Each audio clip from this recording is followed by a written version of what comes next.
Hi hello welcome to hash tag. నా పేరు Zakir. Hyderabad central university సమీపంలో లేదా ఆ పరిధిలో ఉన్న గచ్చిబౌలికి సంబంధించిన 400 ఎకరాల భూమికి సంబంధించిన వివాదం మనందరికీ తెలుసు.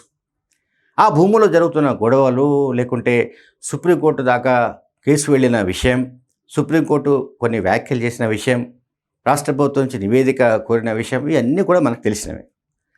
సెలబ్రిటీలు మాత్రం చాలా ఉత్సాహంగా దీంట్లో పాల్గొంటున్నారు. ఇదొక ఉద్యమంలాగా నెమళ్ళ అరుపులు వినిపిస్తున్నాయి, చావు బతుకుల మధ్య అవి కొట్టుమిట్టాడుతున్నాయి అంటూ ఏదైతే ప్రాపగండా బీఆర్ఎస్ పార్టీకి సంబంధించిన సోషల్ మీడియా ఉధృతంగా చేస్తూ వచ్చిందో ఆ ట్రాప్లో అందరూ పడిపోతున్నారు. నిజంగానే జంతు ప్రేమికులు కావచ్చు, లేకుంటే పక్షుల ప్రేమికులు కావచ్చు, పర్యావరణ ప్రేమికులు కావచ్చు, ఎవరైనా కావచ్చు, ఆ వీడియోలు వింటుంటే, ఆ ఫోటోలు చూస్తుంటే ఎక్కడైనా ఉండనివ్వండి, ఆ సెలబ్రిటీ అమెరికాలో ఉండనివ్వండి, లేకపోతే లండన్లో ఉండనివ్వండి, మరో చోట ఉండనివ్వండి, వాళ్ళకి ఏంటంటే చాలా బాధ కలిగించే అవకాశం ఉంది. వాళ్ళంతా చాలా ఆవేదన చెందే అవకాశం ఉంది. ఏదో జరిగిపోతుంది హైదరాబాద్లో, తెలంగాణలో ఏదో జరిగిపోతుంది. వీళ్ళు ఏ కాంపిటీషన్, అడ్విశేష్ మనందరికి తెలుసు, సినీ హీరో, అట్లాగే ఈమె మృణాల్ ఠాకూర్, వీళ్ళిద్దరూ చేసిన ట్వీట్ ఏంటంటే 400 ఎకరాల్లో చెట్లు కొట్టి పారేశారు, దీన్ని అర్జెంటుగా ఆపాలి అంటూ వాళ్ళు ఒక అప్పీల్ మీడియాకు విడుదల చేశారు.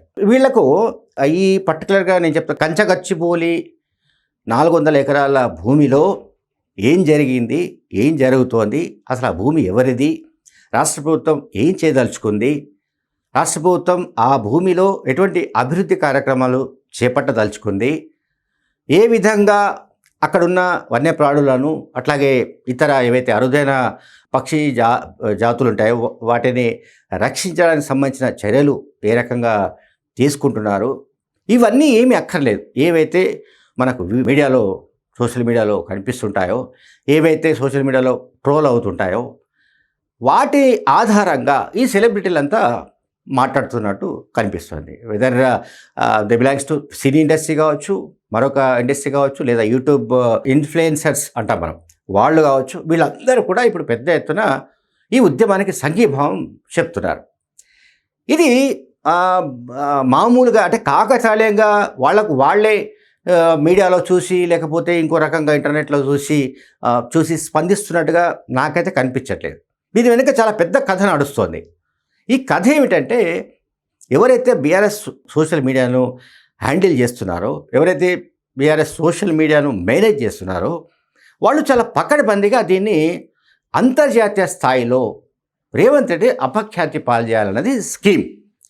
ఈ స్కీమ్లో భాగంగానే సెలబ్రిటీలను, ఇతర చాలామంది ప్రముఖులను రంగంలో దింపి వాళ్ళ చేత వీడియోలు చేస్తున్నట్టుగా కనిపిస్తుంది. సరే, దీనికి ఎన్ని కోట్లు ఖర్చు పెడుతున్నారు, ఎవరెవరికి ఎంత ఇస్తున్నారు, ఏమిటనేది అది వేరే చర్చ. ఖర్చు ఎంత పెట్టనివ్వండి. ఇప్పుడు ప్రత్యర్థిని అపఖ్యాతి పాల్చేయాలండి. ఇప్పుడు రేవంత్ రెడ్డిని అపఖ్యాతి పాల్చేయాలి. ఇప్పుడు దొరికిన ఐటెం ఏమిటి అంటే, వాళ్లకు ఇదొక గచ్చిబౌలి భూములు దొరికాయి. ఇక్కడ ప్రభుత్వం అభివృద్ధి కార్యక్రమాల కోసం అక్కడ భూములు చదును చేయడానికి ప్రయత్నాలు చేయడం, బుల్డోజర్లను పంపడం, దాంతో అక్కడ అంటే ఎటువంటి వీడియోలు వచ్చాయంటే, ఇప్పుడు ఇక్కడ మనకు కనిపిస్తుంది నిజంగానే ఇవి జాతులు అనుకుందాం, జింకలో ఇంకేవో అనుకుందాం, అడవికి సంబంధించిన జంతువులు అనుకుందాం. ఈ జంతువులు, ఈ పక్షులు, ఇవన్నీ కూడా ఆ ప్రాంతంవేనా, అక్కడివేనా అనేది మనకు తెలుసా? అంటే మనం కంక్లూజన్ ఎట్లా నిర్ధారించుకుంటాం అనే దానికి సంబంధించిన ఏది అక్కర్లేదు ఎవరికి కూడా. ఏ వీడియోలు అయితే కనిపించాయో వాటికి దానికి అనుకూలంగా, అంటే ఈ ఉద్యమానికి అనుకూలంగా రాష్ట్రంలో ఏదో జరిగిపోతుంది, హైదరాబాద్లో ఏదో జరిగిపోతుంది, పక్షులకు చాలా నష్టం జరిగిపోతుంది, జంతువులకు చాలా ఘోరం జరిగిపోతుంది, వాటిని చంపి పారేస్తున్నారు. ఇప్పుడు కేటీఆర్ చేసిన ట్వీట్ అదే కదా, రాహుల్ గాంధీ చేతికి రక్తపు మరక అంటిందంటూ ఆయన ట్వీట్ చేసి పారేశాడు.